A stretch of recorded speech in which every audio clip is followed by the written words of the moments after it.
hate saying breaking news, but that's what's happening. A Texas midwife has been arrested on felony abortion charges. She faces 20 years in prison if she's found guilty. The story is going to be everywhere. You're going to see it all over the news. You're going to see it all over social media. I'm sorry, my place is a mess. Because this is the first time Texas has brought criminal abortion charges since the end of Roe, right? Before you start sharing information about this case, before you start making videos about it, just a few things to know. First and foremost, please do not trust any information that is coming out of the Attorney General's office or that's coming from Texas law enforcement, right?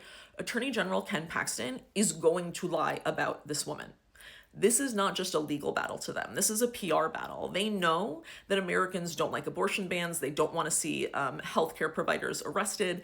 And so it is in his interest to make this woman sound like a villain, regardless of what the truth is. Related to that, just pause before you share a news story, right?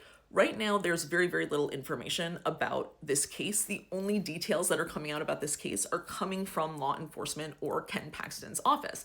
That means all of the early media coverage is going to be really, really heavily skewed towards the prosecution's point of view. So just be deliberate about what stories you're sharing, when you're sharing them. Just think strategically about it. Finally, just remember that who gets targeted is not an accident. Right? Ken Paxton is a political operator. He didn't pick this woman at random because he, has evidence that she broke the law.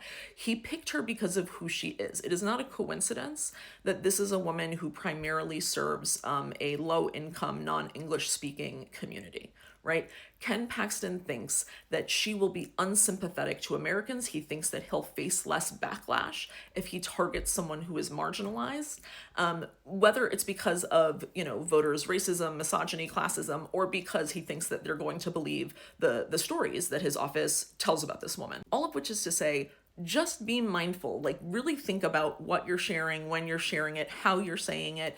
This is an important story. The way that we talk about it really, really matters.